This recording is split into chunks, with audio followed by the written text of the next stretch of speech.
I'm Jo Coverley. I'm the Digital Community Manager for Great Western, and I'm responsible for the delivery of our social media. This is a customer service channel.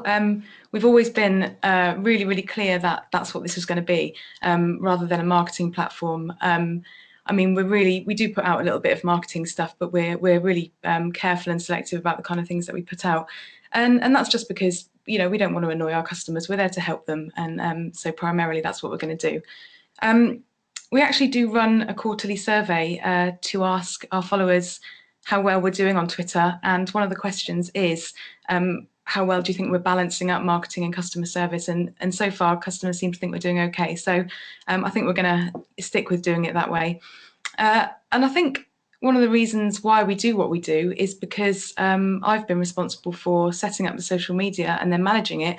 And my background is in customer service. So I know that in other businesses, social media can sometimes fall into marketing or comms or other departments, and their end goal for social might be very different from what mine has been. So I think it's really interesting to see which companies are using social for what reasons, but for us, it's all about customer service. Yeah, we certainly don't want our customers to think that we're not listening. I mean, the reason in the first place why we set up a Twitter account was because there was loads and loads of customers talking about us on Twitter when we weren't there. And actually, one of the guys that worked in our ticket office in Paddington picked up on this, and he developed he started responding to customers in an unofficial capacity.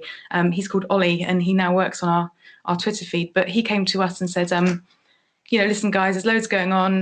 You're going to need to set up a Twitter account. So that's what we did. And that fell to me. And I think the reason for that is because I was the person that spent the most time on Facebook. So they figured that I would be the best person to do that. But we've always had a real interest in what customers have been saying on Twitter. And I think we have genuinely gone in there with an absolute commitment to customer service.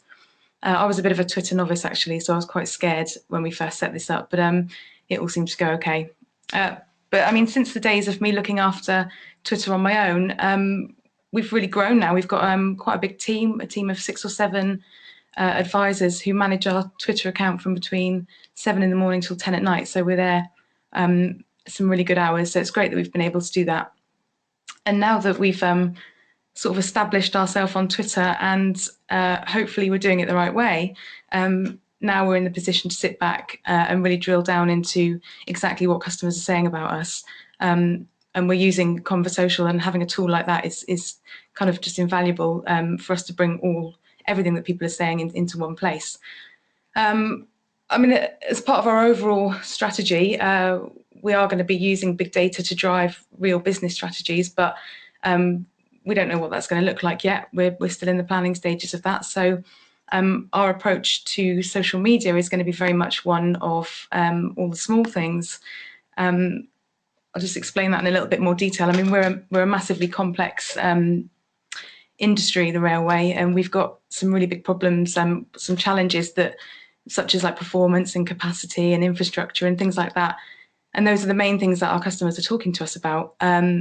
But just by setting up a Twitter account and having a social media presence, we can't resolve those things. I mean, we've got people who are focusing on those things every day. Of our business is made up of a series of mini experiences. So from the moment they book their tickets with us to when they get to the station and buy their coffee, they get on the train, they've got catering, facilities, things like that. It's all made up of these little experiences, and customers naturally, like people, just cling on to negative things. So if one of those things goes wrong, then it can tarnish the whole experience for the customer. So what we're really doing on Twitter is to try and iron those things out one by one. And on the slide here is one of my favorite examples. It's just such a simple thing, but this customer was kind of annoyed that she didn't have a hook on the back of the toilet door at Oxford, and it cost us about £5 and probably about 10 minutes to put one up. And that's just something that won't annoy anyone going forward. So let's flick on to the next slide.